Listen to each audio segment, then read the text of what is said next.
Are you ready for God's preaching? Okay, once again, let's all stand as we welcome to our pulpit Bishop Freddy De Vega.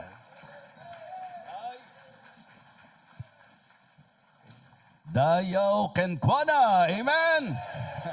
Praise the Lord. So I'm very happy para sa ating pong, is it third night? Okay, third night. Are you blessed? Ayan, purihin po ang Panginoon. Ito yung gawaing music pa lang, mapapa-hallelujah ka na eh, ano po? So, I really appreciate your music. Talagang langit na langit ang pakiramdam ko eh. Hindi pa po ako nakakapunta ng langit, pero ang pakiramdam ko po, minsan pagka kumakanta po kayo, gusto ko itanong sa katabi ko eh, nasa lupa pa ba tayo? Diba? So, praise the Lord. So, I just want to commend the choir. Of course, lahat po, yung musician. Ang laki-laki ng bahagi nyo po sa magandang service. Ayan. So, and again, just the effort. Diba? Yung effort pa lang. Kasi, I am very sure na talagang sa likod ng lahat ng yan ay ang matinding mga practices, diba? Yung mga pagbibigay ng oras. And I know na tayo yung po pwede magsabi that all of our labor will not be in vain. Kasi may labor talaga eh. So kaya bago ako mag-preach ngayon, allow me to express my gratitude sa ating pong mga cooks. Ano po? Doon po sa mga naghahanda ng pagkain. Isa pang sasabihin ko po sa inyo, enjoy na enjoy po ako sa mga kainan natin dito. Ano po? So, thank you so much. Ako po, kita nyo naman siguro sa katawan ko, hindi naman ako makain, hindi ako mahilig kumain. Pero mukhang dahil sa inyo, nahilig po ako mga kapatid. Huh? So, kaya ang tama po, di ba? So, Iloco preaching, hindi Ilocano preaching. Gusto ko lang kayong turuan ng tama. Ano? Kasi kaya ako na-realize yan, Pastor, di ba may suka kayo dito? Hindi naman sinasabing sukang Ilocano eh, sukang Iloco. Di ba? Kaya ang preaching, di ba, Iloco preaching. Ang iiwasan nyo yung Niloco preaching. Di ba? Yan ang iiwasan nyo po. Yung Niloco preaching. Kaya tayo, pagdating sa preaching, hindi pwedeng niloko. Seryoso tayo. Totoo tayo. Amen? Okay, 1 Corinthians chapter 16, please. May I request all of you now to please, kunin niyo po yung mga Bible. Buksan po natin sa sulat ni Apostol Pablo sa mga taga-Korinto. 1 Corinthians chapter 16. Okay, 1 Corinthians chapter 16. At ang ating pong magiging pagbasa po ay magsisimula sa verse number 15. Verses 15 to 18 po tayo. Kung nakita na po, let me know by shouting Amen! Ayan. Kung may mga kasama po tayo sa online, nasa Zoom, so kagalakan ko po na maging channel of blessing po para po sa inyo. Alright? 1 Corinthians chapter 16, verses 15 to 18. 1 Corinthians. Oh, naka-live pala tayo sa Facebook. Shout out po sa mga nanonood po sa atin ngayon. All right, 1 Corinthians chapter 16 verses 15 to 18. I beseech you, brethren, you know the house of Stephanas, that it is the first fruits of Achaia, that they have addicted themselves to the ministry of the saints, that ye submit yourselves unto such, and to everyone that helpeth with us, laboreth. I am glad of the coming of Stephanas and Fortunatus and Achaicus, for that which was lacking on your part they have supplied. For they have refreshed my spirit and yours, therefore acknowledge ye them that are such. So ngayon naman po, nung unang gabi, tinalakay natin yung pamilya ni Joshua. Nung pangalawang gabi, tinalakay naman natin ang pamilya ni Lot. Kung medyo fresh pa po sa mind ninyo, sa usapan pong pamilya ni Joshua, ating pong binigyang pansin ang mga mahalagang bagay na makikita po natin. Sila po yung ating dream family. Diba? So, yung pong godly intimacy ng kanyang family, good intention ng kanyang family, at yung great impact ng kanyang family. And then, medyo tumalakay tayo ng negatibo naman. Yung kwentong negatibo at ito ay sa family of Lot. At ang akin pong sinentruhan, Lot lost a lot. Ang dahilan, weak devotion na nagdala sa kanya sa wrong decision. Kaya ang naging resulta, worse, destruction. So ngayon naman po, mag-uusap naman tayo sa New Testament at ang tatalakay naman natin ay ang pamilya ni Estefanas. At ang ating pong mensahe ngayong gabing ito ay aking pong pinamagatang, Make Our Family Love the Ministry. Yes. Make our family love the ministry. Let us pray. Dakilang Diyos, muli po kaming nagtitiwala sa iyo pong magiging paggawa at pagkilos sa amin. Pinupuri ka po namin, dinadakila. Thank you so much for this great opportunity. Thank you for making this camp possible. Thank you even for those who exerted an effort to be here tonight. Especially sa amin pong patriarch, sa senior pastors, sa mga pastors na kasama po namin dito. Nawa, maramdaman ng mga members kung gaano kalalim ang pagmamahal ng mga pastor. Kaya po nag-effort para sa camp na ito. I pray, O Father, that you will continue to bless us through thy word. May you continue to use me as a channel of your blessing, Heavenly Father. Empower me, give me wisdom, guide me, reach the heart of your people, and I pray na ang kalooban mo po ang maganap, dakilang Diyos. Gawin mo rin po kaming sensitibo sa pagkilos at pangungusap ng Banal na Espiritu. May we be sensitive, Heavenly Father, sa pagkilos ng Holy Spirit. May we be submissive, dakilang Diyos, sa mensaheng aming pakikinggan. Thank you so much. And again, I would like to commit to you everything because I acknowledge the fact that without you, I can do nothing. So please help me, O God. Ito po ang aming panalangin sa pangalan po ng aming Panginoong Jesus. Amen.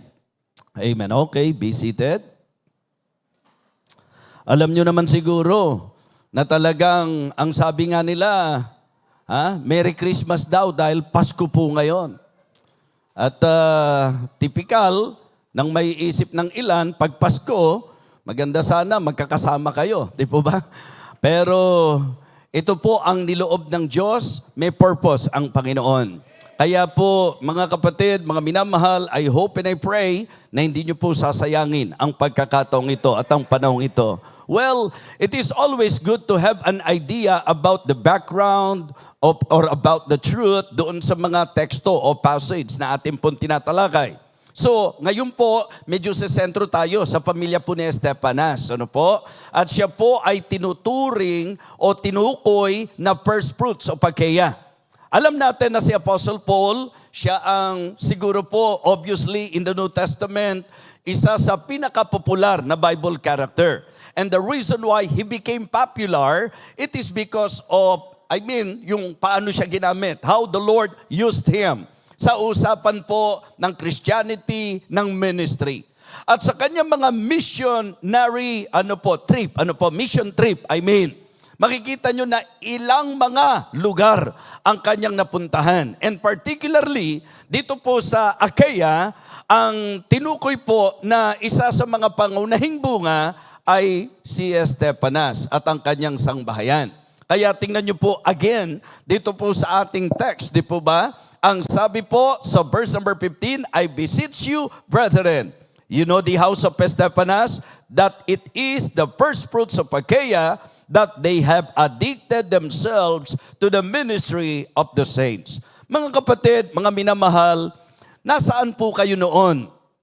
Nung wala pa po ang ating patriarka. Nasaan po kayo noon nung wala pang mga pastor at missionary na pinadala sa inyong lugar? Sa katotohanan po, tayo po ay nasa maling paniniwala. Tayo po ay nasa lihis na buhay. Tayo po ay nasa kawalang katiyakan. But praise God, sapagkat ang Diyos ay nagtatag at nagtayo ng gawain na ang pinakapuso abutin ang tao at ilapit sa Panginoon. Amen? And now we can say, na talagang sa buhay po natin sa ministry, what a blessing na sa lugar ninyo, naglagay ng ministeryo ang Panginoon. And you know what? Masarap sa kasaysayan na maalala na isa ka sa naging bunga, lalo na kung isa ka sa pangunahing bunga. Amen? That is exactly the context. Ito pong si Estefanas sa ministeryo ni Apostol Pablo ay naging pangunahing bunga. Ang sarap isipin at alalahanin nung nagpapasimula pa lang ang ministry. Kasi ngayon, sobrang na-enjoy natin, marami na tayo. Na-enjoy natin na ang saya-saya na, ang sarap-sarap na. Pero sa usapang pagsasimula ng ministry, marami pong madugong kwento. Marami pong mga sakripisyo, marami pong mga pagtitiis, marami pong mga sakit at sakit, marami pong mga panganib, marami pong pagluha. Yan po basically ang idea when we talk of the ministry. We cannot deny the fact na ang ministry po ay hindi nangyari sa isang pitik ng kamay. Ito po ay dumaan sa matitinding labanan. Amen? And that is the reason why tinetreasure natin yung mga unang bunga sa ministeryo ng Panginoon. Kaya as you listen to this message, kung isa ka sa pioneering member na hanggang ngayon nananatili ka pa, saludo ko sa iyo. Amen? Sinasaluduhan kita. And I hope and I pray that tonight, as you listen to the message, lalo kang mamotivate na magandang magpatuloy ka, manatili ka hanggang sa bumalik ang ating Panginoon. Kasi ano po ang ganda ng kalagayang isa ka sa unang bunga kung ngayon wala ka na. Diba? So kaya matamis lang isipin na isa ka sa pangunahing bunga. Ini-imagine ko po ang ating buting patriarka nung nagpasimula po siya ng gawain sapagkat alam nyo po mga kapatid, yung pong kasaysayan ng mga ministeryo, lagi pong nakapattern doon, lalo na sa mga early years mga kapatid, ang dami pong difficulties, ang daming struggles, ang daming challenges. Kaya nga tama lang, members, na kung ang pastor mo'y nakatayo, kung ang pastor mo'y nagpapatuloy, at ang pastor mo ay masipag na naglilingkod, marapat lang na ma-appreciate mo sila. Amen? Why? Because the ministry is not easy. Now, dahil ang pag-aaralan po natin sa usaping pamilya, yung bang idea na gawin mo na ang pamilya mo, mahal ang ministeryo. Ha? Dalin mo ang pamilya mo, sayayakapin nila ang ministry, mamahalin nila ang ministry, pahahalagahan nila ang ministry. Mga kapatid, yan po ang goal and objective ng message na ito, to encourage every family here in this camp na dapat ang pamilya mo, ang prayer mo, ang pangarap mo, ang goal mo, ang effort mo, magdadala na ang pamilya mo ay magmamahal sa ministeryo. Amen? Again, may I remind everyone of you, if not of the ministry, nasaan ka ngayon? Kung walang pastor at tao na nagmahal sa ministeryo, maaabot ka ba? Nasaan ka ngayon? Kaya tatlong bagay ang gusto kong makita nyo tungkol sa usaping ministeryo. Okay? Una, appreciation. Diba? It is good and wonderful for all the genuine believer to appreciate the ministry. Do you appreciate the ministry? Ha? Nagpapasalamat ba kayo na nakarating ang ebanghelyo sa inyo? Nagpapasalamat ba kayo na may nagsuko ng buhay? Nagpapasalamat ba kayo na may pastor na nangangaral sa inyo? May pastor na gumagabay sa inyo? May pastor na nagmiministeryo para sa inyo? Mga kapatid, ang tamang puso, ang tamang attitude ng makadiyos na Kristiyano, tayo ay dapat nagpapasalamat sa ministry. Amen? Hindi po yung wala kang pakailam sa ministry. Hindi po yung wala kang malasakit sa ministry. Doon ka magsimula. Pasalamatan mo ang Diyos sa Hosanna Bible Baptist Church. Pasalamatan mo ang Diyos sa manggagawa na nagpapagal sa iyo. Pasalamatan mo ang Diyos na may ministeryo. Kasi kung wala, baka ikaw na adik noon, adik ka pa rin ngayon. Baka dating lasinggero ka noon, lasinggero ka pa rin ngayon. Baka dating babaero ka noon, babaero ka pa rin ngayon. Baka dating chismosa ka noon, chismosa ka pa rin ngayon. Baka dating magulo ang buhay mo, magulo pa rin ang buhay mo ngayon. Baka dating ikaw ay litong-lito, hanggang ngayon, litong-lito ka pa rin. But praise God, because of the ministry, hindi ka lang ligtas, nagbago ang buhay mo. Wow! Anong dapat pinasasalamatan mo? tuwing magpapasalamat ka sa Diyos, wag na wag mong kakalimutang pasalamatan ang ministry. Si Estefanas, naging pangunahing bunga ng ministry. So, ang dapat sa usapang ministry, ma-appreciate natin ang ministry. So, yan ang unang gusto kong bigyang pansin natin. Appreciate the ministry. Appreciation po. Pangalawa po, affection. Di ba? Dahil ang laki-laki ng blessing na ibinigay ng Diyos sa buhay mo dahil sa ministry, mahalin mo ang ministry. Yan nga po yung iikutan natin ngayon eh. Di ba? Dapat ang affection mo nasa ministry. By the way, we cannot expect the unbeliever to love the ministry. Diba? Halimbawa po, yung mga hindi ba ng palataya, huwag niyong iisiping magmamalasakit yan. Huwag niyong iisiping mamahalin nila ang gawain. Huwag niyong isipin na sila ay magkakaroon ng puso para sa ministeryong ito. Ang inaasahan ng Diyos na magmamahal, magpapahalaga, magmamalasakit sa gawain ay ikaw na nagsasabing Kristiyano. Amen? Kaya para sa akin, questionable na totoong ligtas ka kung hindi mo mahal ang ministeryo. Para sa akin, it is a big question mark if you are saying that you are saved and you do not love the ministry. Parang ang hirap pagtagpuin nun. Kasi kung alam mo lang ang ibig sabihin ng ministry at kung naintindihan mo lang kung ano nagawa sa iyo ng ministry, sigurado, yayakapin mo ang ministry. Mamahalin mo ang ministry. At pagka sinabi nating ministry, marami pong nakapaloob sa ministry. Ako po, mahal ko ang ministry, pero yung pastor ko po, wala akong pakailam sa kanya. Maihihiwalay nyo ba yung pastor nyo sa ministry?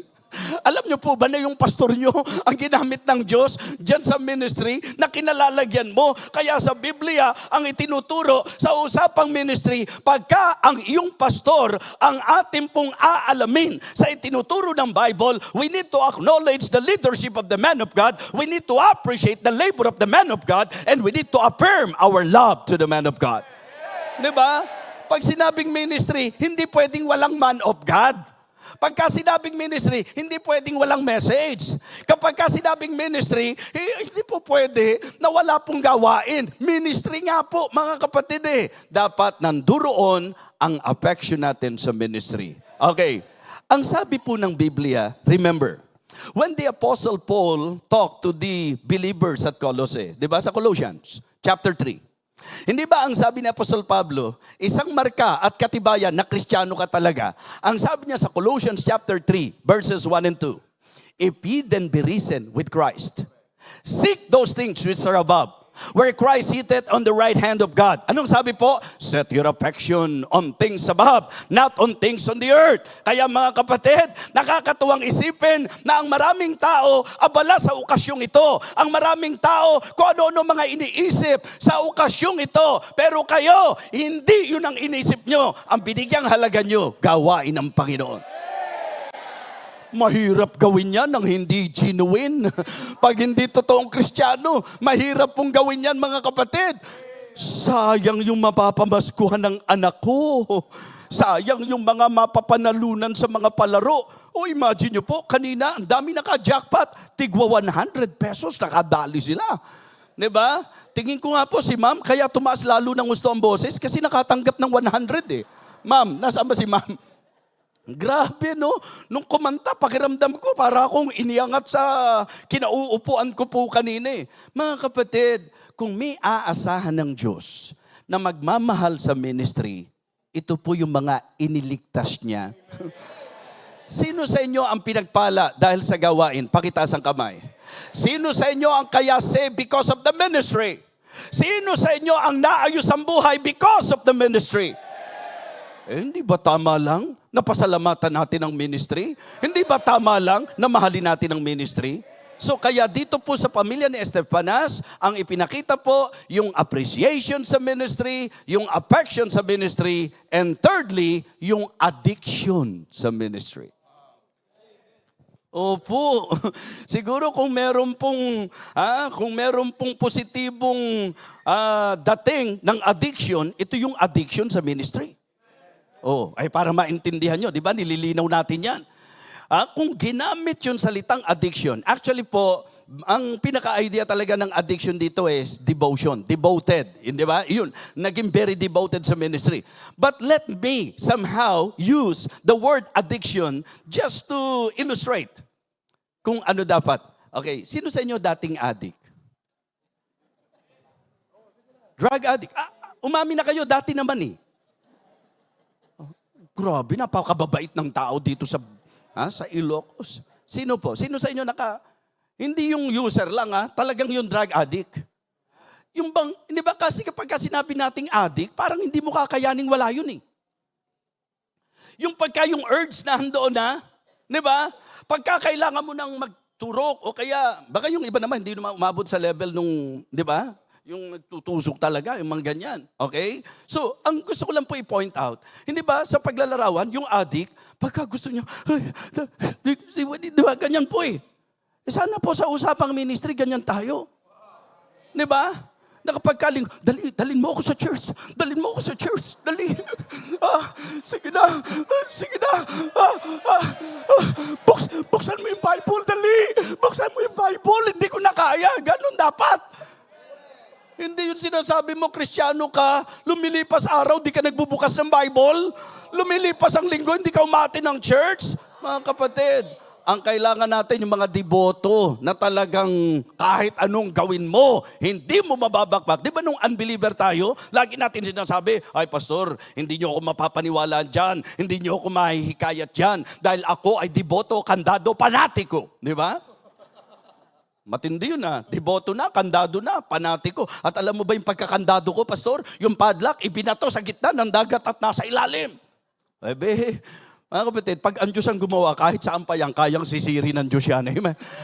Mula sa kalagayan natin, tayo po, iniligtas ng Panginoon. Ito lang ang question, pastor Bakit nung unbeliever tayo, nagpakadeboto tayo sa paniniwala na wala namang matibay na batayan? Bakit ngayong Kristiyano ka, na alam mong nasa katotohanan ka, alam mong nasa Bible ka, di ba kung meron tamang panahon na magpapakadeboto ka, mas maganda na ngayon ka maging deboto, dahil kung ikaw ay deboto sa relihiyon mo dati, na ikaw ay deboto sa maling paniniwala mo dati, mas dapat ma-realize mo na higit kailan pa man, now is the right time for you to be devoted because you are now in the truth. Nasa katotohanan ka na Kung ako lang nagbibigay ng points, bibigyan ko kayo ng plus Kasi galing nyo mag-amen Kita nyo, kahit alam nilang hindi ako nagbibigay ng plus, nag-amen pa rin. Meaning, genuine yan. Amen? Ang bihira, parang gusto ko nang magdagdag kahit hindi pwede Ang gusto kong i-point out mga kapatid, ngayon ang napakagandang panahon na ikaw ay maging deboto, debotong Kristiyano, hindi deboto sa relihiyon. Iniisip ko kasi ang Diyos natin, jealous God Isipin mo, noon kung makayakap ka sa relihiyon mo, noon talagang kung ano sabihin ng relihiyon mo, sunod-sunuran ka, kahit walang batayan. Ngayon, Biblia na ipinapangaral sa iyo, halos mapatid na litid ng nangangaral sa iyo, ayaw mo pa rin sumunod. Ngayon ka dapat sumunod sapagkat Biblia ang tinatalakay natin.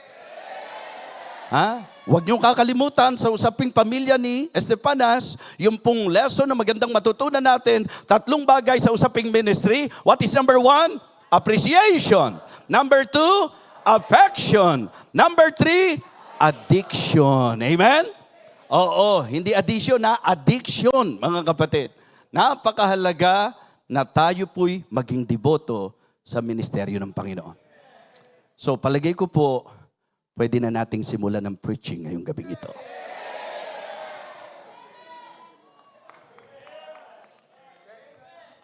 Sa papanong paraan, magagawa natin ang pamilya natin ay magmamahal sa ministry. Mga kapatid, we need to instruct and educate our family. Anong instruct? Diba? Kailangan sabihan mo sila.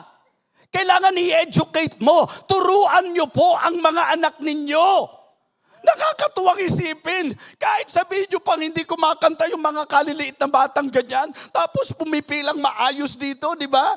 Okay? Tapos sumasama po doon sa, yan po ay isang paraan ng pag-i-instruct. Anak, maganda, sasabihan natin talaga sila. Di ba? Hindi po likas ng tao yan. Ituturo mo talaga yan. Kaya nga sabi ko sa inyo, pasalamatan nyo na may pastor kayo, na tinuturuan kayo. May pastor kayo, na ini-educate kayo. And I believe you will all agree with me na tayo po ay na-enlighten lang nung tayo po'y tinuruan ng salita ng Diyos. Amen? Ang pinakamainam na paraan ng pag-educate, mga kapatid, giving instruction, kung ano po yung itinuturo sa Bible. Di ba? So, kaya nga, nung maging Kristiyano ka, anong tinuro ng Bible sa'yo? Ano tinuro ng pastor mo sa'yo? Kasi, pastor, kung ang purpose lang talaga ng kaligtasan mo, langit, sana pagkaligtas mo, kinuha ka na. Diba? If heaven is the only reason why God saved us, dapat right after salvation, kinuha ka na niya. Pero hindi nyo pa naisip, kailan ka pa naligtas? Pero bakit hindi ka pa kinukuha ng Panginoon? Ang ibig sabihin, may gagawin tayo sa lupa. Merong mga task na dapat nating sundin. May mga instruction na dapat nating matutunan. Kaya mga kapatid, bata pa lang ang mga anak ninyo. Train up a child in the way he should go, so that when he is old, he will not depart from it. Instruct your children. Educate your children. Educate our family. Make the family love the ministry by instructing and educating them. Amen? Sabihan natin. Kaya nga mga tatay, napaka-privilege na kayo po ang inilagay na tagapanguna. Pero behind that privilege or kalakip ng privilege na yan, yung responsibility, mabigat na responsibilidad. Kaya kung ikaw ang tatay, dapat ikaw ang mas may alam sa Bible. Kung ikaw ang tatay, ikaw ang mas dapat listo at meron pong kalaliman sa salita po ng Panginoon. Yan po ay napakagandang bagay na dapat matutunan natin, because I believe ang napakagandang tanawin sa mata ng Panginoon ay yung mga pamilya na para tayong mga small churches. Tatay, ikaw ang pastor ng pamilya mo. Ikaw ang tagapagturo nila. Kaya nga, importante po, kasi nakakatuwa, nakaka-bless. Mamaya didiinan ko po yan. Bibigyan natin ng emphasis yan. Ngayon, medyo nagpo-focus ako doon sa pinaka-idea. Paano natin magagawa na ang pamilya natin, madadala natin na mahalin ang ministry? Siyempre, sabihan mo. Siyempre, turuan mo. Napakaganda na i-instruct natin sila. I-educate natin sila. Ipakita natin from the Word of God that the will of God sa isang tunay na mananampalataya ay ang maglingkod siya sa Panginoon. Amen? Ituro nyo sa mga bata na ang sabi ng Bible, not forsaking the assembling of ourselves together as the manner of some is, but exhorting one another, and so much the more as you see the day approaching. Ituro natin sa mga bata, bring ye all the tithes into the storehouse, that there may be meat in my house, and prove me now herewith, said the Lord of hosts, if I will not open you the windows of heaven, and pour you out a blessing that shall have room enough to receive it. Ituro natin sa mga bata, blessed is the man that walketh not in the counsel of the ungodly, nor standeth in the way of sinners, nor sitteth in the seat of scornful, but his delight is in the law of the Lord, and in his law that he meditate day and night. Ituro natin sa mga bata na dapat paglingkuran ng Diyos. Ituro natin sa mga bata na dapat pahalagahan ng Diyos. Ituro natin sa mga bata na dapat tayo ay maging faithful sa gawain ng Panginoon. Instruct and educate our family. Pangalawa po, involve and engage our family sa ministry. Involve. Isang bagay na sabihan mo sila. Isang bagay na turuan mo sila. Ha? Sino po sa inyo ang mga magulang dito? Yung magulang na sa English po, parent, ho? Kasi meron pong isang magulang na hindi parent sa English, eh. Ano, ho? So ang tinutukoy ko po, sino po yung mga parent dito na yung mga anak nyo kasama sa kumanta kanina? Pakitaas lang po ang kamay. Tayo nga po yung mga parents. Mga parent, ano nararamdaman nyo? Di ba? Ang totoo niyan, yung iba lit-lit hindi pa nga talaga halos pero hindi maitatanggihan. Sarap-sarap sa puso na makita na. Thank you so much po. Palakpakan po natin sila, ha?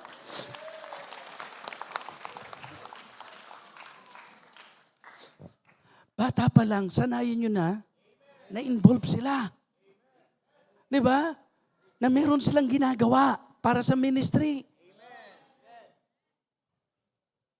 Pastor June, talagang I really mean it. Noon sinabi ko po sa inyo, na madami naman akong ministering napuntahan na. Marami na po akong gawaing napuntahan. Pero grabe po ang training nyo sa mga bata rito.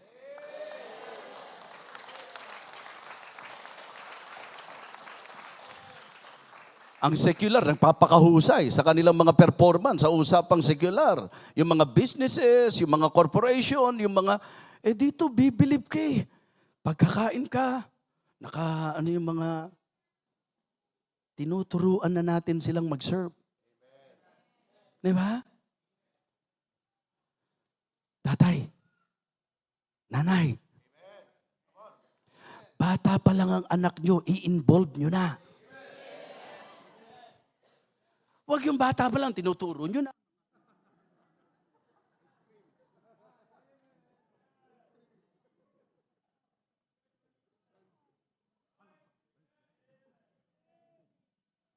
Tapos palakpak pa kayo ng palakpak yung anak nyo, ang iksi ng suot, ganyan ang ganyan doon sa, ay galing ng anak ko, siguro magiging agogo dancer to.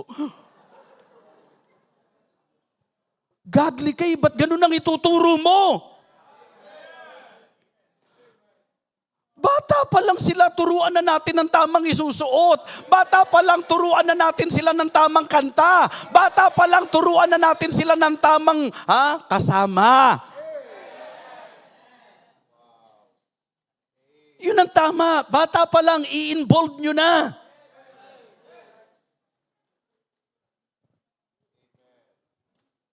Wala lang. Hanga lang talaga ako sa ministry nyo eh. Of course, ministry ng Panginoon ito, pero hanga ko.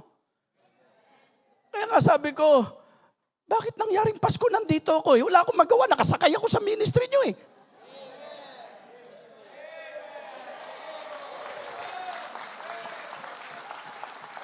Kala nyo ba kaya ako nandito, mamamasko ko sa inyo? Kung hindi ako naniniwala sa ministry ito, hindi ko po pipiling nandito ako ngayon. Pero ang sarap, ang dami ko pong po pwedeng matutunan. Ang dami pong po pwedeng mai-adapt, mga kapatid. Why? Sapagkat ang gandang tingnan. May ministeryo para sa mga munting bata. May mga ministeryo para sa mga kabataan. Mayroon pong para sa mga ayos lang, middle age, mga kapatid. At nandoon po sa mga kasi ano po yan may gulang, nasa tamang gulang, at sobrang gulang. Yan po ang mga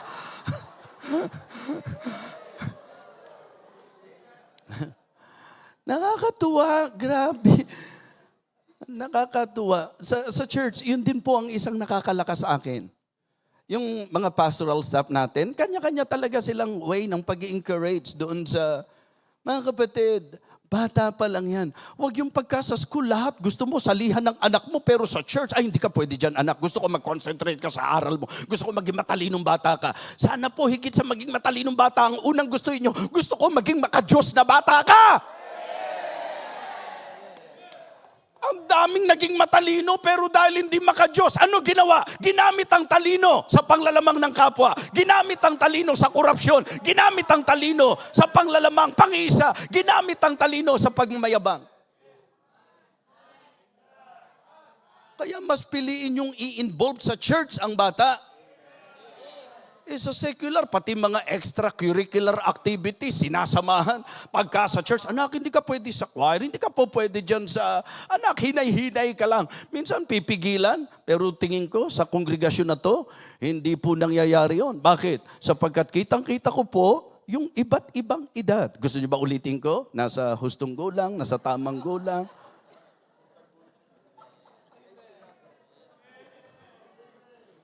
Hindi kasi minsan po pinapayuhan namin yung mga young people, yung mga single na nag-aasawa. Pastor, nasa tamang gulang na ako eh. Sabi ko, hindi anak, kung tutusin, nasa sobrang gulang ka na nga eh. Pwede na. Involvement and engagement. Diba? What is number 1? Instruct and engage your family in the ministry. Number 2, involve and engage.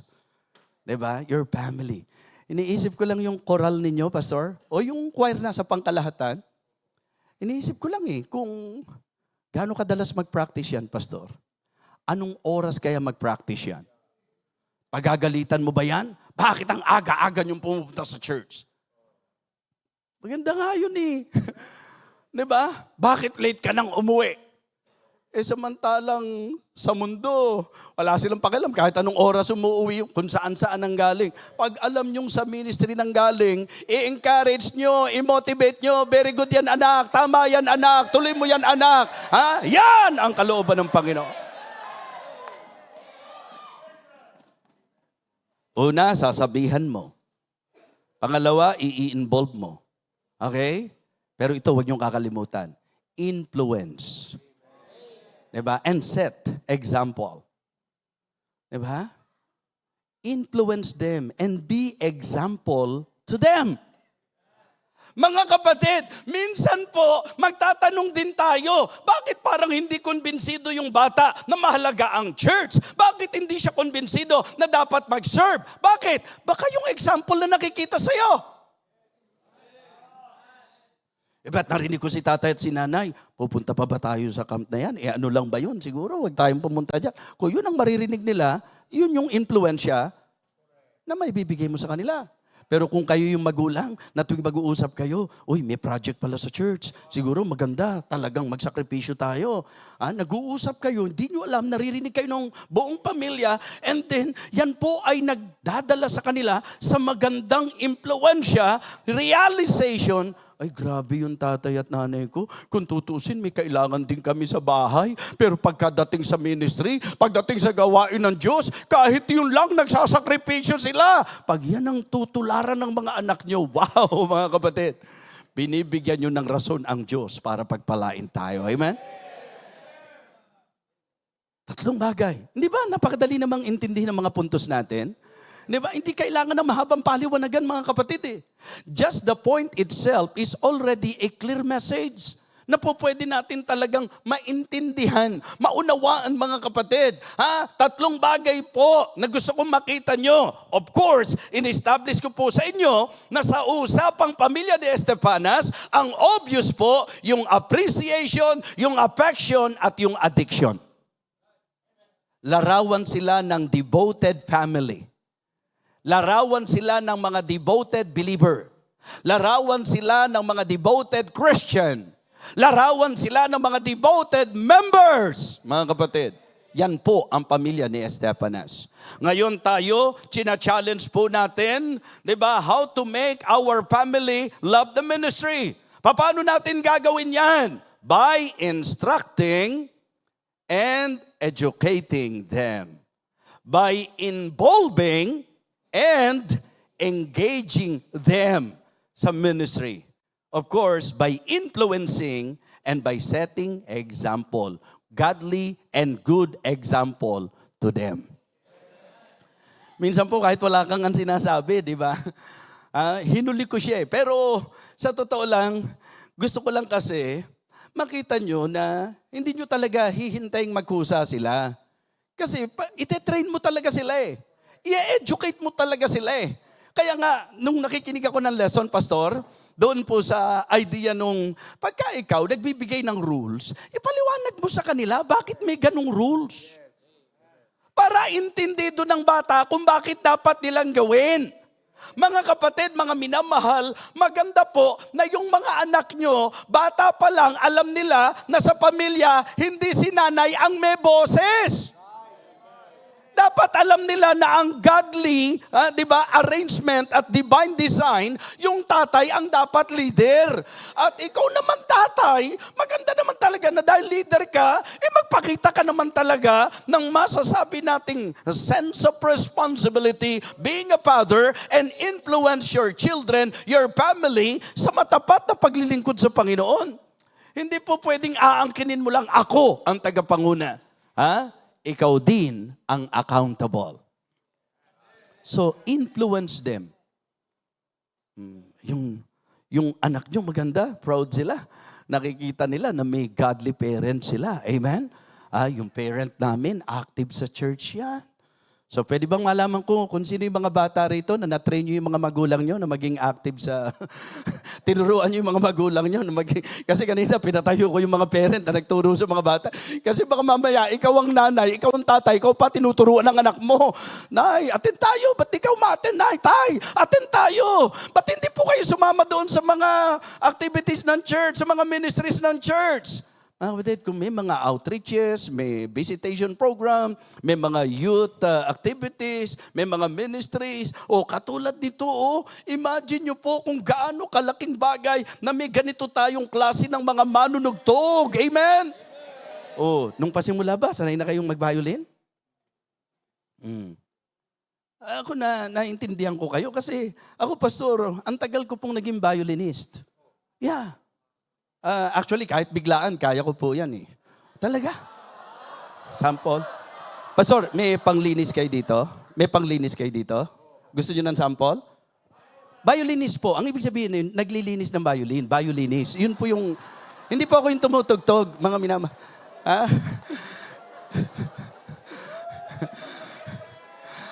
Ang akala nyo ba, ang ibig sabihin, tumutugtog ako? Violinist, mga kapatid. Ako naglilinis ng violin. Gusto nyo ng sample? Mga kapatid, nakakatuwang isipin. Ilang taon ka na? 12 years old.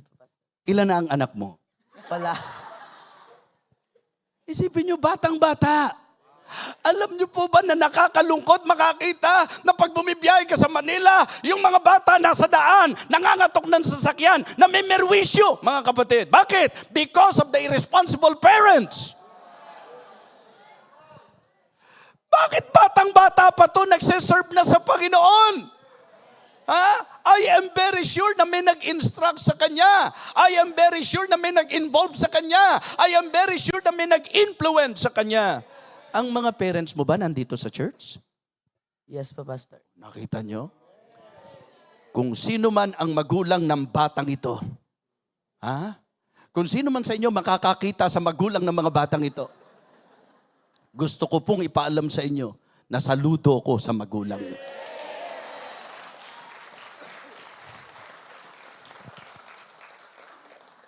Kinabahan yung magulang kinabahan. Nakakasaludo kayo. Di ba? Kaya dyan nyo sanayin yung mga anak nyo. Bata pa lang sila. Impluensyahan nyo sila.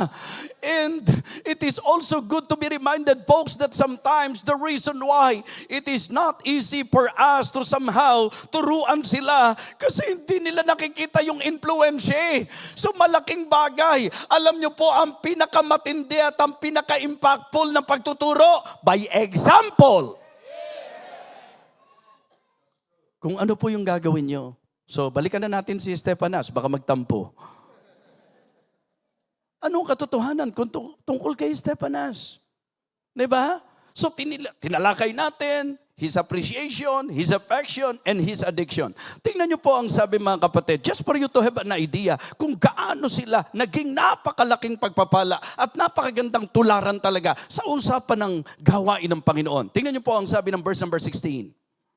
Okay? That ye submit yourselves unto such, and to everyone that helpeth with us, and laboreth. Nakukuha niyo yung idea? Ang pamilya ni Estefanas ay supporter ng gawain ng Diyos. at ng manggagawa ng Diyos.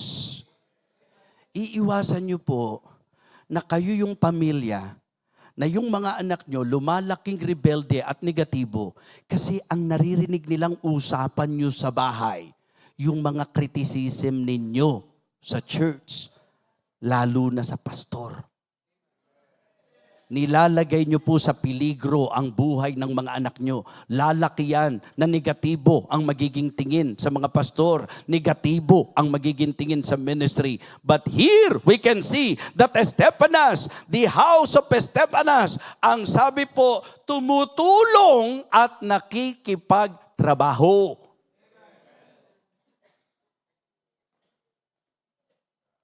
Members, aamin ang pastor nyo na kaya may nararating ang ministry dahil sa mga katulad nyo na supporter ng gawain ng Diyos. Maganda ba yung camp? Pero si pastor lang ba tumatrabaho dito? Meron nga ako nakitang isa, medyo chubby siya pero, di ba? Medyo chubby siya.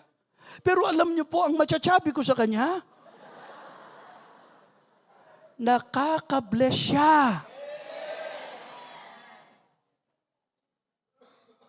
Tumutugtog doon, tapos magugulat kayo, nandito sa, hindi ba, kumukumpas dito, tapos makikita nyo, Family Feud! Nagmarka sa akin eh. Sabi ko, paglaki ko, gagayahin ko siya.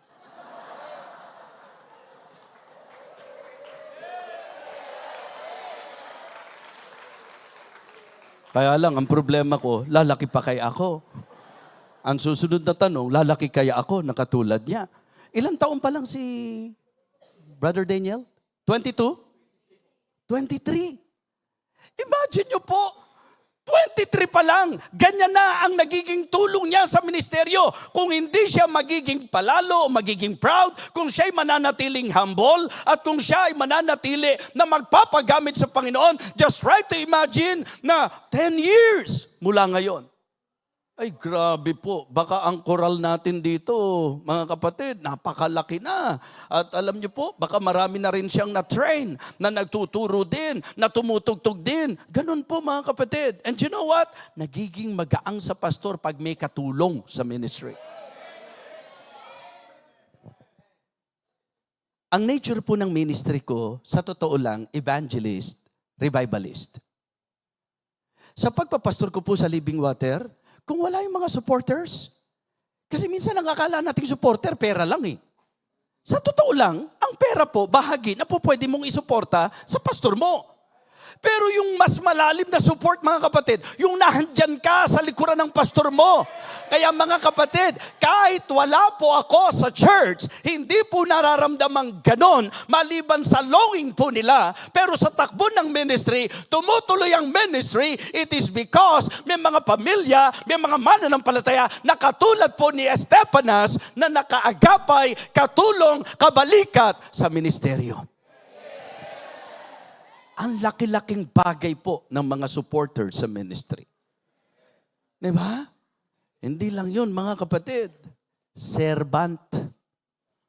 Hindi lang po sila supporter, sila po'y mga servants. Yung bang, ngayon yung mga kilos natin dito camp ito ha. Kaya may imaginations na ako na sa mga churches natin, ngayong camp na ito, may nagluluto. Palakpakan naman natin yung mga nagluluto. Di ba? May mga nagsiserve. Palakpakan natin yung mga nagsiserve. May mga nag-aayos ng mga inuupuan ninyo. Palakpakan natin sila, mga kapatid. Yan ang mga dapat pinapalakpakan. Amen? Hindi yung mga, ganyan, papalakpakan nyo yung mga kung ano-ano mga performer sa labas. Ang pinapalakpakan nyo yung mga nagpapagamit ng buhay dapat sa Panginoon. Amen? Mga kapatid, mga minamahal, malinaw po na sila ay hindi lang supporter, sila po ay servant at sila po ay sukorer. Alam niyo po ba yung idea ng sukorer? Diba? Parang rescuer yan eh. Parang, alam niyo po yung pagka may mga sitwasyong andoon sila, laging nakahanda para sa rescue. Ang sabi that you submit yourselves unto such and to everyone that helpeth with us and laboreth. I am glad of the coming of Estepanas and Fortunatus and Achaicus. Listen to this. For that which was lacking on your part. Anong sabi? They have supplied. Yung mga nagbigay ng 100 pesos. Yung mga nagbigay ng 500 pesos. Pwede namang matapos ang cup nang wala yun eh. Pero nakakaganda eh. Nakakatulong, di ba? Yung marami sa inyo, at least naramdaman yung kinabahan kayo kahit di kayo nabunot, di ba? Pero na-feel nyo po yung, sarap ng may parapol. Yun nga lang, di ka nabunot. Kaya sabi ko kay Pastor, sabihan mo sila, wag na silang kabahan. Oo. At least kung hindi sila kinabahan, kung di man sila nabunot, isa lang ang epekto sa kanila. Hindi lang sila nabunot. Pero yung masyado silang kinabahan, tapos hindi pa sila nabunot, double jeopardy yan eh. Hindi ka na nabunot, kinabahan ka pa. Kaya wag kang kabahan. Pag 500, mas malakas yung kaba eh, di ba? Kasi mas matindi yung excitement eh, na talagang sana mabunot po ako. Mga kapatid, ang sarap magkaroon ng mga members sa church na tinitingnan nila, hindi ko ano may pipintas. Tinitingnan nila, ano may tutulong. Tinitingnan nila, ano kailangan. Tinitingnan nila, ano may dadagdag ko. Tinitingnan nila, ano may bibigay ko sa pastor ko. Anong po pwede ko isuporta sa kanya? Anong po pwede kong idagdag sa kanya? Anong po pwede kong itulong sa kanya? Ano ang po pwedeng maging bahagi ko sa buhay niya? Siya ay ginagamit ng Panginoon. Siya ay nagbiministeryo. Malaking blessing kapag ka nandun ako na kung ano man ang mga sitwasyon na mga kailangan, nandyan ako na parang katulad nila Estepanas. Amen? Ang magpastor mahirap, pero nagmumukhang madali kapag kami mga Estepanas sa church. Di ba? Kaya sabi niya sa mga mananampalataya, members, pasalamat din kayo sa kanila. Kasi yung mga hindi nyo maganampanan, andyan sila, Kaya nga, ang sarap din po sana mga kapatid eh. May mga kapatid tayo sa abroad, I believe, malaking bagay po na nasa abroad sila, pero ang puso nila hindi nawala dito sa ministeryo sa Pilipinas. Diba? Isa rin po yan sa nakakasaludo na sila po ay nag-abroad, pero sila, sa kabila ng nag-abroad, yung appreciation hindi nawala, yung affection hindi nawala, yung pagmamahal at debosyon sa ministeryo hindi nawala. Sa paanong paraan? By supporting the ministry, by supporting the man of God, at pagiging servant at sukorer, mga kapatid. So kaya, nakakatuwa na sa gawain, magawa mo na ang pamilya mo mahalin ang gawain ng Diyos. Ito po tingnan niyo po ang sabi ng last verse natin. For they have refreshed my spirit and yours. Therefore acknowledge ye them that are such. Bakit ba maraming pastor na konsumido? Alam niyo po ba ang mga konsumido?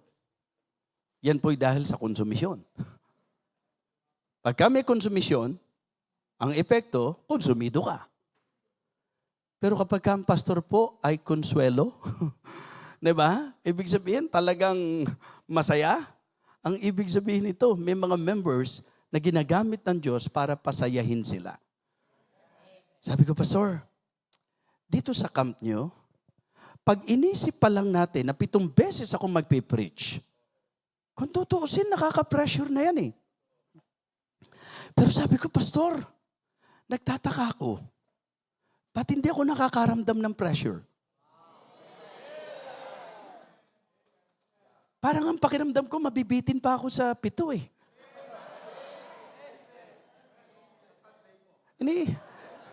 Iniisip ko kung dito na muna kami manirahan kaya sa Ilocos, mga kapatid. Kidding aside, hindi ba pastor sinabi ko sa iyo kanina, bakit ang pakiramdam ko ang gaan-gaan? Alam niyo kung bakit? Kasi nakakakonsuelo po ang mga mananampalataya. Nakita niyo lahat involved.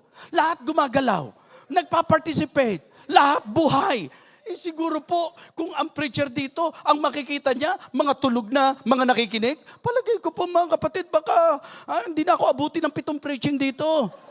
Anong ibig sabihin? Uuwi na kayo? Hindi, baka matuluyan na ako. Pag nakita, layo ng pinuntahan ko, nagsakripisyo ko, tutulugan nyo lang ako?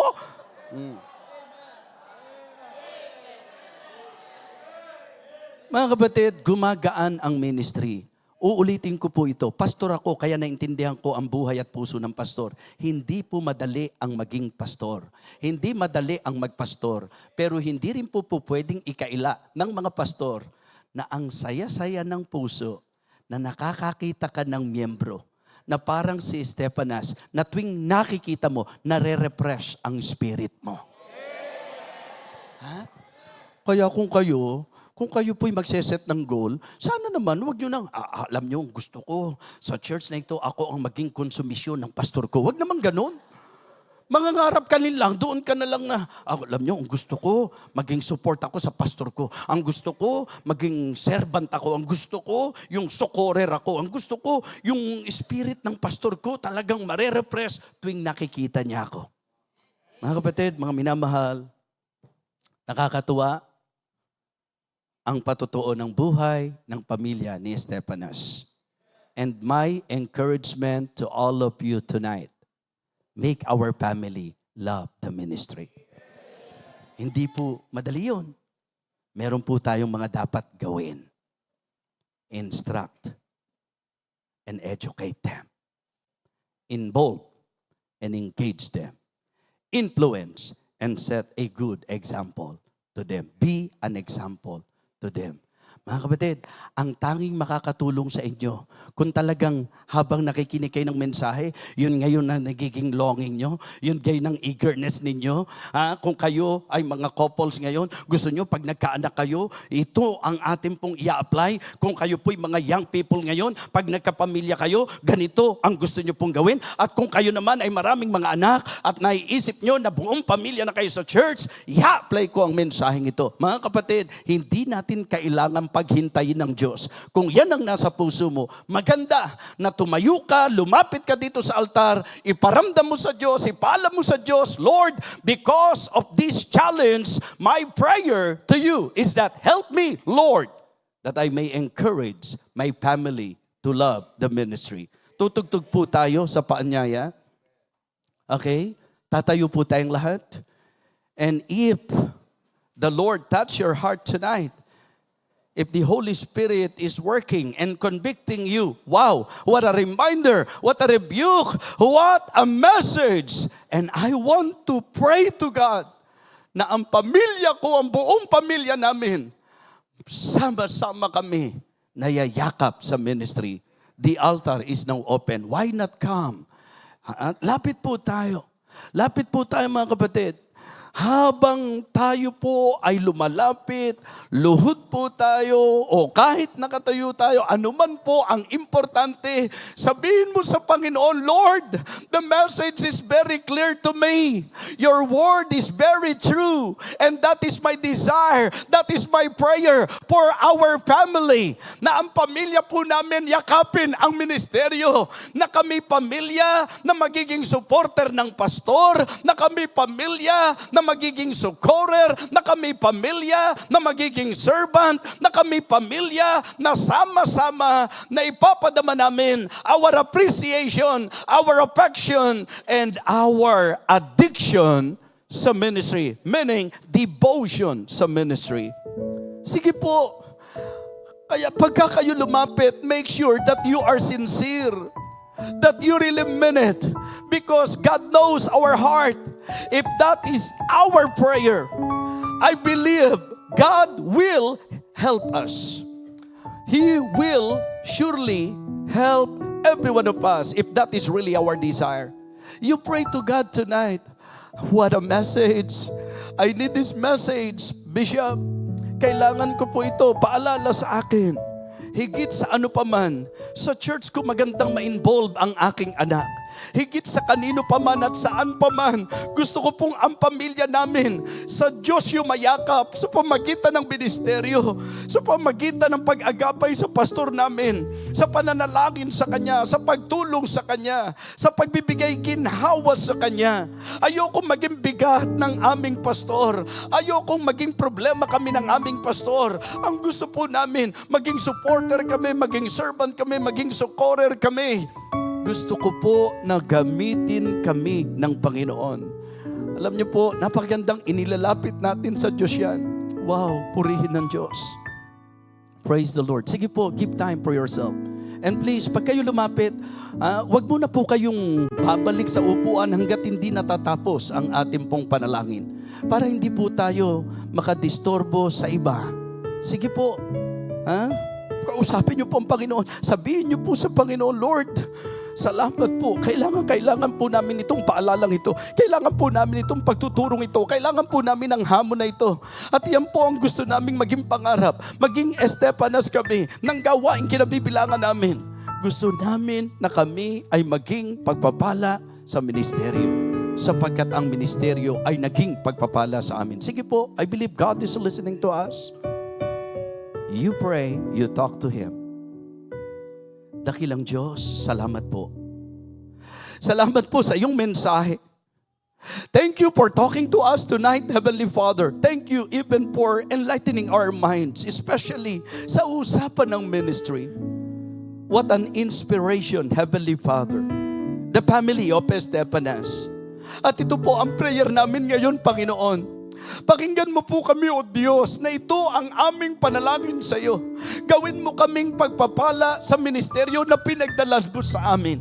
Nawa maramdaman ang aming pasasalamat dahil sa ministeryo, naalaman namin ang ebanghelyo, na save kami, na bago ang buhay namin, nagkadireksyon kami. Gusto naming pasalamatan ka at gusto naming ipadama sa iyo ang pagmamahal namin sa pagyakap namin sa gawain at gusto namin ang debosyon namin, Panginoon, ay sa iyong ministeryo.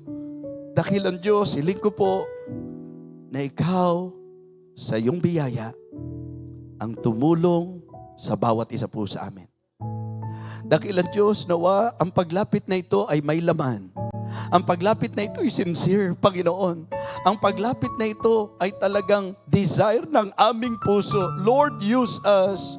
Lord, please, gamitin mo po kami sa ministeryong pinaglagyan mo sa amin. Salamat po, dakilang Diyos. Tatakan mo po ang sandaling ito na kami po matapos makinig ng mensahe, tumayo, lumapit sa harapan, nakipag-usap sa iyo. Tatakan mo po ang gabing ito na kami gumawa ng isang mahalagang pasya sa usapang ministeryo. Sa iyo ko po'y pinagkakatiwala ang bawat isa.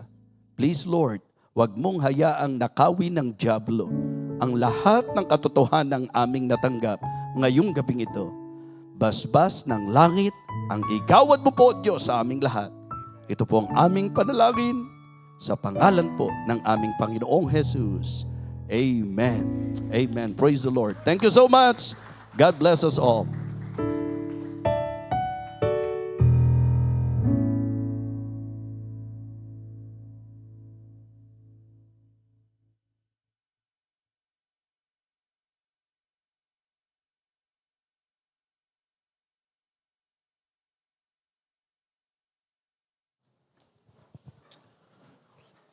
We'll stand here together as one family. We join hands together, lifting praises to the Father above for sending His Son.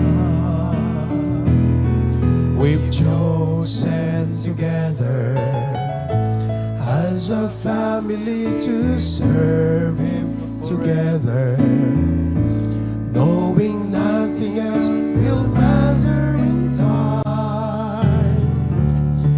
We made up our minds through the heat of the day. We will join in the fight till He takes us away, till our faith becomes sight. As for me and my house, we will serve the Lord. Sing, choose you this day. Choose you this day. Tell me, who will you serve? Let nothing stand in your way. To give the praise you deserve. As for me and my house, we will serve the Lord.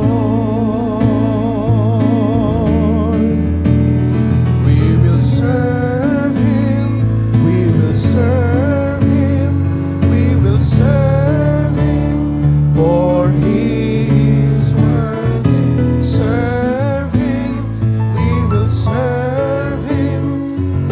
serve Him, for He is Lord of all. You may be seated. All of God's people say, wow. Sino po ang hindi na bless? Wala. Sino ang sobra-sobrang na bless? Oh. Now, mga kapatid, I want you to listen to what I will say. Because while the bishop was preaching, I was taking down notes. And first of all, gusto kong magpasalamat sa ating patriarch. This camp ay nagkaroon ng direksyon sapagkat nung nasa Hawaii pa siya, sabi niya sa akin, anak, ang dapat tema ng ating camp is yung Joshua 24:18. As for me and my house, we will serve the Lord. So, tinanggap ko yun. Then, I began to rephrase. Kaya ang naging team natin, building homes that serve the Lord. Kaya ang ganda, no? Ang ganda. Secondly, I'd like to thank my wife. Kasi yung ating choir and choral ministry, she has put a lot of effort on it. Napakatinding effort. And of course, I would like to thank the choir. Grabe, no? Niisip ko tuloy, siguro no hanga choir di ito, bagahan dagaten tibigat. Ayan, ngamahan. I'm thankful to the Lord for our choir, for our choral, and of course, our musicians. Nagpintas ni Anayas, deti kuha tayo deti camp. Gusto jay ko na kakabsat. Ket mariknak di jay kasi narigat iti mangorganize iti camp. Ngam agbalin nga nalagaan no addada tao nga nakasagana nga tumulong. Nakasagana, talaga nga tumulong kakabsat. And I also would like to thank our pastors and our preachers, our coordinators, and our staff, my staff, because nagpintas ti panagtrabaho na amin kakabsat, na urnos, kan mayat ti panaganayas na. So di kanayon ni bagbagana kanyak, di speaker tayo kakabsat. Sabsabali deti urnos yo, sabsabali iti training digiti tao yo, sabsabali iti disiplina yo kunana. Ket praise God for that. I do not say that kakabsat nga mang padakkel iti ulo tayo. Nga I would like to express like what the Apostle Paul said, that he was refreshed by the house of Stephanas. And of course, I would like to thank you coordinators for helping me in promoting that everyone should be here. Ti kayat ko nga kuha kakabsat, may mga wala pa rin Sana bukas. Awang adadadigitay uren na minsan, di pa'y pulos naka-attend. Amuyo ti aramiden nyo kakabsat. No ag-message kayo kadakwada. Halang at ti ibagayo, nakpintaso, nagadot na misamon. Ti ibagayo kakabsat. How can we help you so you can come to the camp? Yun ang sabihin natin. Kasi baka yung iba, walang masakyan. Di ba? Malay niyo, wala silang masakyan. Yung iba, medyo malayo pa ang loob. So pag nag-message tayo sa kanila, ang sabihin natin, ano ba ang pwede kong maitulong para lang makapunta ka bukas? Because nukas jay iti ibagayo kakabsat, haanlaeng nga dete mabain jay tao nga na umay, Agasam ta, di ka pela mabain, iyo preser, tatulungan ka kabsat. Di ka pela umay. Di ba? So that's how you will encourage others to come. Alam ko, sa inyong mga pastors, preachers, coordinators, may mga kasama pa tayo na kahit minsan hindi pa naka-attend. And Bruno, as a pastor, tama yung sabi niya, it really blesses my heart na we cooperate and we work together to make sure that the people, our members, will not miss the blessings of this camp. Amen ba mga kapatid? Ayan. Kaya maraming salamat. Now, lastly, kakabsat, in reflection, I would like to talk to the men. Tumakder ka man digiti, fathers, aming nga tatang, tumakder kayo mga kakabsat. All of the men. Okay. Ito ha. Amen. Oh, praise God. Nakita kayo nga may amin dito sango. Awanti fathers nga nagbati eh. Talagang tumayo ako dyan, tinignan ko lahat. Empty chairs, lahat pumunta. Amen. Praise God for that. Okay. Now, tatlong bagay ang gusto kong iiwan sa inyo. Umuna kakabsat. DJ, pa nag-forward tayo. Decision. Kaya't nangasawan, whatever are the circumstances in our families, whatever are the challenges that we are going through in life, number one, let us purpose in our hearts to support the ministry of God. Itayag yung man tayo mayo kakabsat no supporter kayo mo lang. Socorrer. Oh. Ito. Aging gana nga hang kayo convinced nga obraan nyo deta, awan mama ay na deti message itang Arabi. If you do not purpose in your heart, I mean, siguro iniisip nyo maraming hindrance. Ito lang ang gusto kong sabihin. Kung hindi nyo i-purpose sa puso nyo, ito po, prangkahan tayo. Binigay ng Diyos ang pamilya natin. Huwag natin silang ipagdamot sa Diyos. Hanyo imimot dagita anak yu kakabsat. Don't. Hanyo nga imot dagita anak yu nga agserbi iti apo. Kaya't yu taalan ti apo dagita anak yu. Gusto nyo bang para maintindihan ni Bishop din, gusto nyo bang kunin ng Panginoon ang mga anak natin? We love our children, but we love God more than our children.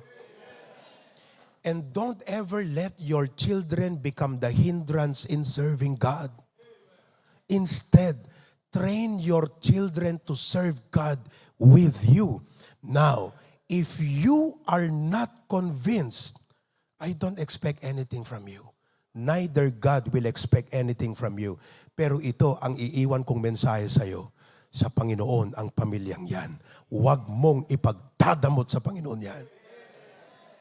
Huwag mong ipagdadamot. I don't care what your problems are. But that family is from God. And it is for God. And huwag mong ipagdamot ang pamilya mo sa Diyos. Wala kang karapatang ipagdamot. On that note, dapat convicted tayo. Oh, kaya nga lahat ng mga kinakasal ko rito, talagang tinatanong ko, mangangako ba kayo na pag ako kinasal ko kayo, maglilingkod kayo sa Diyos? Because I cannot pray my blessing upon your marriage if you do not promise to serve God. I cannot promise my prayer for your children and family if you do not promise to serve God. So ang una ngayong gabi mga kapatid, is purpose. That means you promise. You promise to God. Mga tatay, will you promise to God tonight? Amen ba? Yeah. Sayang yung preaching na yon. Actually, bibigyan ko ng plus 500 yung ano na yan, no? Yung grupo na yan. Kasi, anong kulay kayo? Green? Oo. Pang ilan na sila doon sa group Last kayo? O sige, 1,000 para maghahabol kayo. Hindi. Totoo.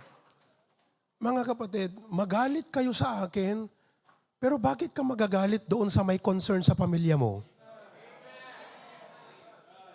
I'm a pastor. Ba't ka magtatampo, magagalit doon sa may concern sa pamilya niyo?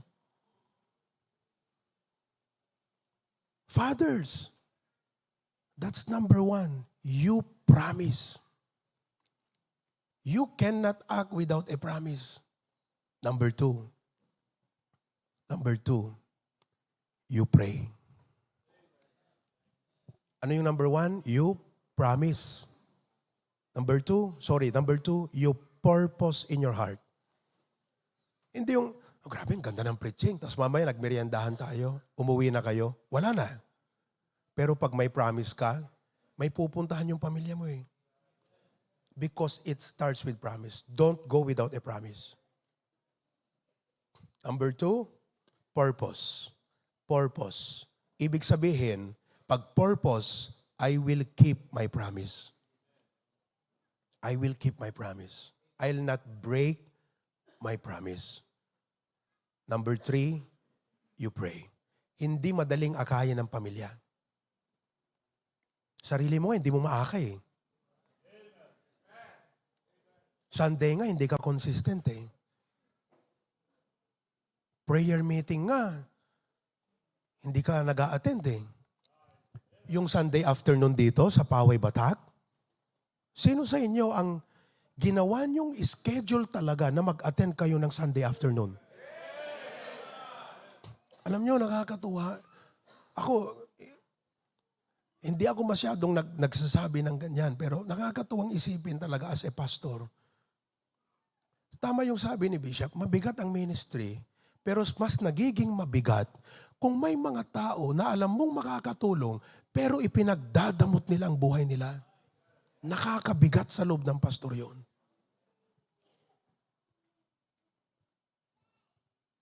Hello? Oh, mga kapatid, pag may purpose sa puso mo, you will keep your promise. But again, you cannot make a promise pag hindi clear sa'yo yung salita ng Diyos. The Word of God in your life. So make that promise, purpose in your heart, and then pray. Amen ba? So mamaya, pag matutulog na kayo, kausapin nyo na ang Diyos. Panginoon, nangako ako sa'yo. Pag hindi ko tutuparin to, kunin mo na ako. Dapat lang. That should be your prayer. Lord, if I will not do what I promised you, better take me home. Pray. Number 2, sa prayer mo, Lord, ito yan ha. Kunayo, Apo, no kasanot pinangtignay mo kanyak, kasta kadimot ti panangtignay mo kan misis ko. Mga misis, na-touch ba kayo? Oh. Ayan, nag-aantay lang sila sa atin. Ripe na po ang puso nila. Tapos uuwi ka, wala kang gagawin, malaking kasalanan mo sa Diyos. Pinatay mo yung salita ng Diyos sa puso nila. That's why you need to promise. You need to purpose in your heart. You need to pray. Last, mahalaga to, you need to plan. Plan.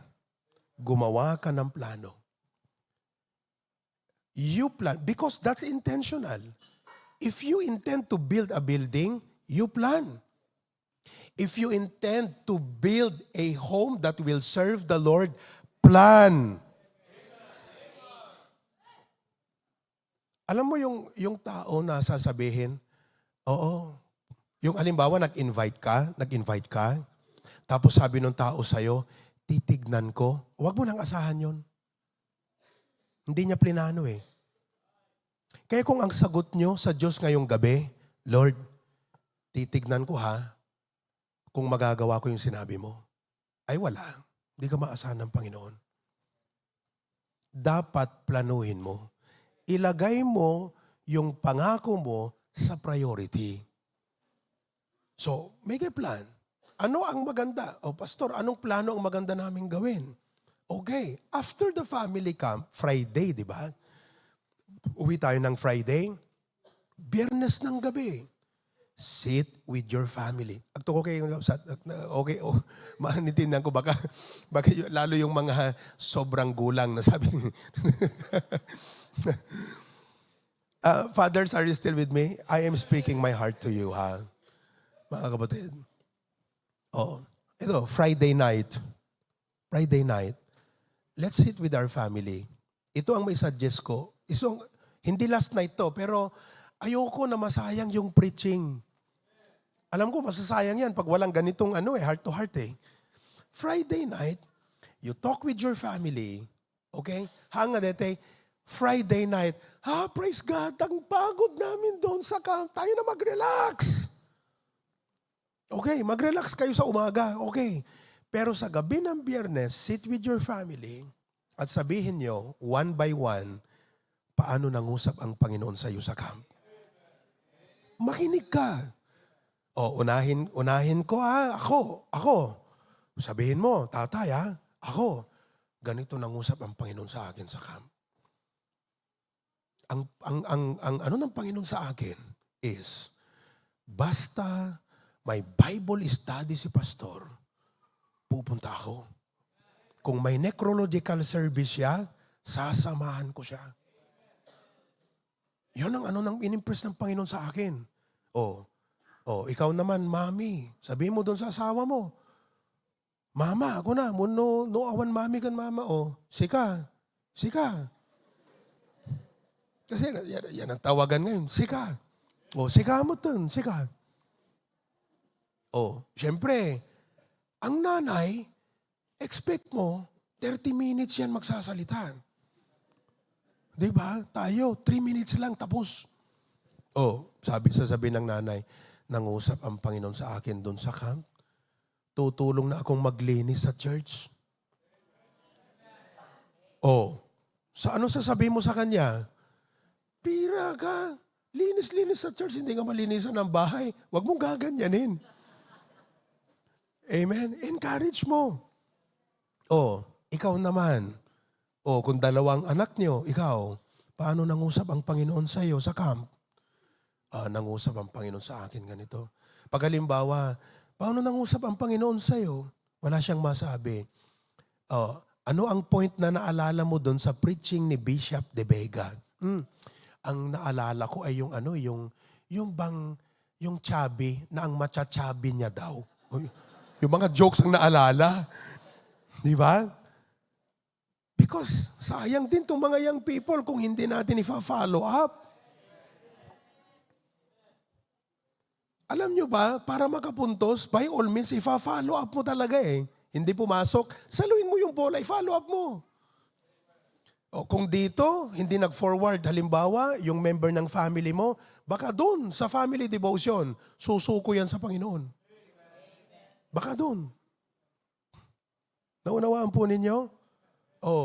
Tapos natapos na lahat. Amen. Pray tayo ha. Ito lang ang gusto kong sabihin sa inyo. Warningan mo na yung pamilya mo. Alam nyo ba, kung kailan tayo mangangako sa Diyos, tsaka tayo titirahin ng dyablo. Kaya, pamilya ko, humanda tayo. Pero, sama-sama pa rin tayong magsiserve sa Panginoon. Sabihin nyo yan. Ngayon, huwag nyong aantayin.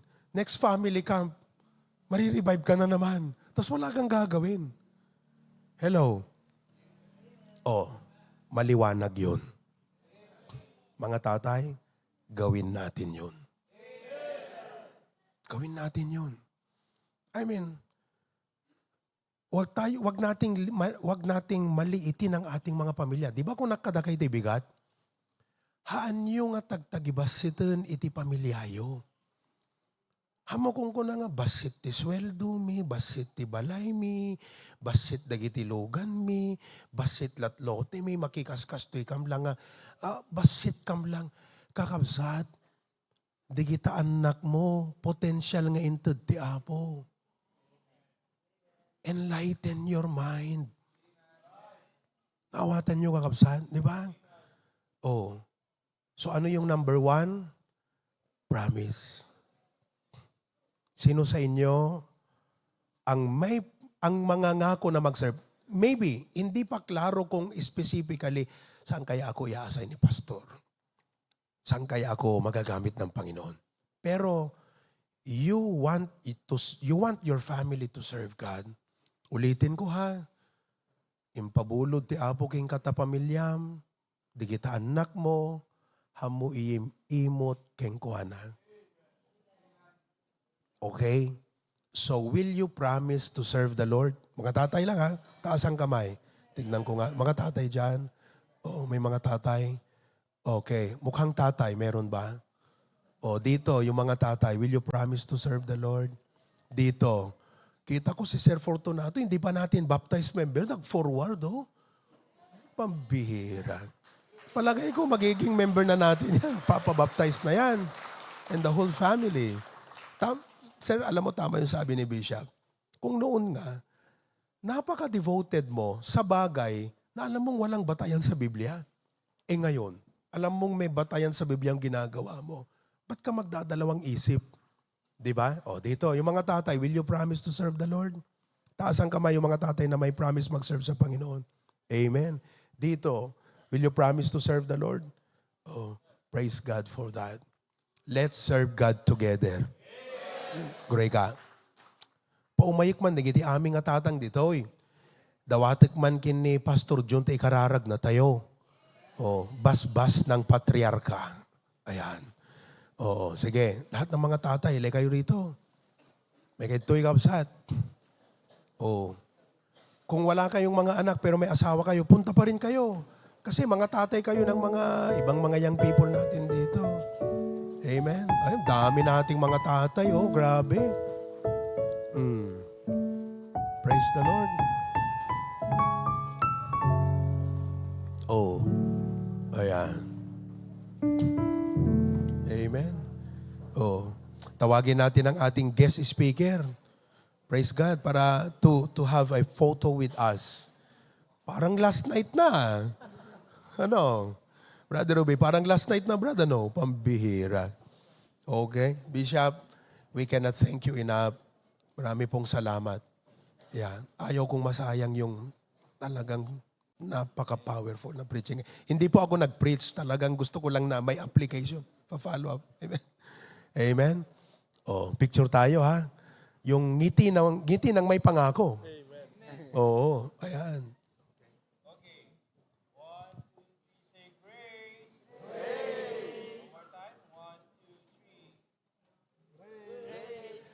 Sino dito sa inyo dyan, andito ang tatay ng pamilya nyo? Taas ka ng kamay. Oh. Amen. Anong pakiramdam nyo? Nandito yung tatay nyo sa pamilya. Masaya ba? Oh. Pwedeng ipanalangin nyo sila.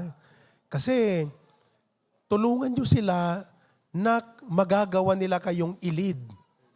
O, hanyo kang kantsawan nga. No, kas pagrigan ko nanto ni tatangkat, may kayong tag-family devotion. Uy, may anong nakain mo? Huwag niyong kakantsawan. Mawawalan ng gana yan. Mapupundi. Huwag niyong kakantsawan. Amen? Kasi hindi kayo sanay di ba? Okay, praise God. So now, may we request our beloved patriarch maybe to say some words and pray. Good evening, everyone. Deeply in my heart, talagang I was touched by the life of Estefanas and the message that he been brought by our speaker. To God be the glory. Napakaraming napag-aralan natin ngayong gabi, mga kapatid. Kung buuin mo yon, pwede na tayong umuwi. Di ba? Pero sabi ko, completus recados yun eh. Ang nakaka-touch doon sa message na napakinggan ko, yung na-appreciate ng ating speaker, yung involvement ng mga bata. Biro mo yung mga bata, wala pang gaganong-ganon lang. Hindi man alam yung word. Pero nandoon sila sa harap, mga kapatid. Now, kayong mga nanay at tatay, sinong unang tinitignan nyo kung nandito ang mga bata? Alam na rin, alam na this. Siyempre yung anak mo, di ba? Kahit na medyo kekengkoy-kengkoy pa, napakasaya mo dahil sa edad na yan, involved na sa ministry. Pambira, mga kapatid. I agree with our speaker. Walang maraming churches na ganyan na makikita mo yung mga bata ganyang involved. And we glorify God for the leadership of our pastor.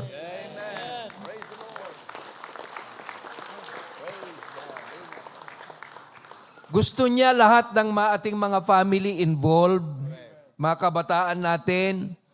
Kung hindi mo involved, si Satan, i-involve sila sa ibang bagay. Kaya, bakit natin hayaan si Satan na gagamitin ang ating mga anak? Gamitin na ng Panginoon. Amen. Mga kapatid. So, we have a long way to go. Yeah, we have just started. And we are still starting many things for the glory of God. So, sama-sama tayo. Ang talaga na napakinggan ko sa speaker natin ngayong gabi, sabi ko, parang Pastor Sunday yun Di ba? Yung support the ministry, napakagaan sa loob ng ating pastor, na i-lift up natin siya, tulungan natin siya, mga kapatid, sa kanyang pangangailangan. Hindi na siya ang nai-include sa blessing, pastor eh. Kami na ang nai-involved sa blessing niya. Biro mo, 2 Sunday na, yung mga adults natin, pinupuno yung rep namin.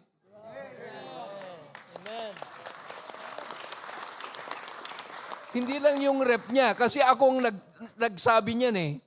Tignan niyo yung rep ng Sintiop, ang pastor niyo, kung walang laman para punuin. Ngayon, nadamay kami. Kahit kami nadamay. Hindi po kayo mga 3 rep. Tama yun, mga kapatid. Napakagaan sa loob ng pastor na tayo ay involved at mayroon tayong gagawin para makatulong sa kanyang ministry. Kung ano man yun, well, by the grace of God, alam nyo ang ibig kong sabihin, mga kapatid. So, sama-sama tayo. Let's work together. Let's join hands together. Let's serve God together. Until the coming of Christ. Bira. Manalangin tayo. Loving God, our Heavenly Father, Creator of heaven and earth. Thank you, Lord, for considering us to be a part of the HBB family, above all the heavenly family. With this camp, Lord, we are so filled. But it's special. The message that you have brought tonight to your servant is very special. Dahil tinukoy ang aming pamilya na mag-serve fully as a family. Napakaraming mga tatay na nandito ngayon, and they would like to involve themselves and support themselves to the ministry and to become examples to the ministry so that their wife, their children, and the whole family will serve together. Napakagandang tanawin na makita namin sila paglinggo, mga kapatid, paglinggo, mga Panginoon, that they will be one, coming to church, serving together, winning souls together. Magkaisa sila, Panginoon, para suportahan hindi lang ministeryo, kundi suportahan ang mga vision ng aming senior pastor. Lord, you are looking upon us tonight. You know our heart, you know our desire, and you know our plan. At Panginoon, sana maisagawa lahat ito basta iyong biyaya. At Panginoong Diyos, alam ko, darating ang araw, mas marami pang mga bagay na ipapagawa mo sa amin. But magiging magaan ang trabaho pag tulong-tulong kami, sama-sama kami, magkaisa kami sa gawain na ipinagkaloob mo sa aming pastor, ipinagkaloob mo sa pamilya ng HBBC, Panginoon, para mas marami pa kaming magampanan na ihayag ang ebanghelyo, marami pang mission works ang maumpisahan. At ito papuri sa iyong pangalan. And alam ko, no one will get the credit, but all credit belongs to you. Dahil we consider that it's an opportunity na pwede mong gamitin ang aming mga buhay. Lord, we are not in the same situation, but then Lord, continue to supply the need of everyone. You know our desire, you know our problems, we know our condition. Pero Panginoong Diyos, you had promised that you will supply all our needs according to your riches in glory. Panginoon, patuloy na gamitin mo po si Pastor De Vega. Parang kapamilya na namin. Wala nang iba sa amin. Naka-schedule na hanggang 2026. Panginoon, praise the Lord. At ngayon, panalangin ko, Panginoon, ang awing senior pastor. Gabayan mo siya. Patuloy nga gawin mo siyang blessing sa HBBC, Panginoon, sa anyang kalakasan at kabataan. Marami po siyang ipapagawa sa kanya. So I pray that you surround him with your love and put a hands around him and his family, dear Lord. At kami ay nanalangin para sa kanya, araw-araw at gabi-gabi, para sa proteksyon mo, para lalo mo siyang gamitin at ilayo mo siya sa mga bagay na plano ng dyablo.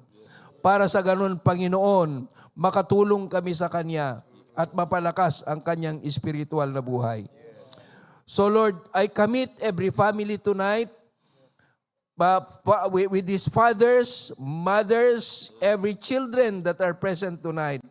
With our new members, our guests, our visitors, everyone in the Zoom, lahat ng nanonood ngayong gabi, alam ko, Panginoon, punong-puno kami ng blessing.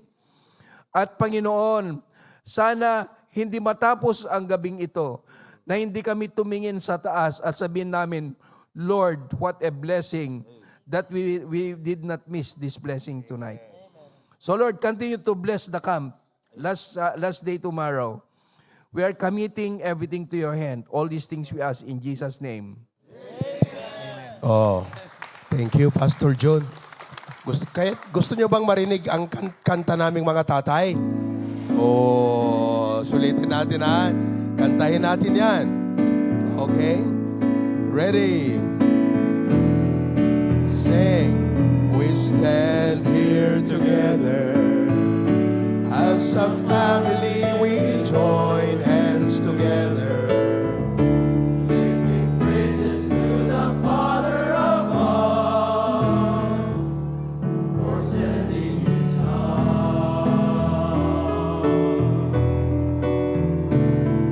We close hands together as a family to serve Him forever. Knowing nothing else will matter in time.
Lord of all, for He is Lord of all.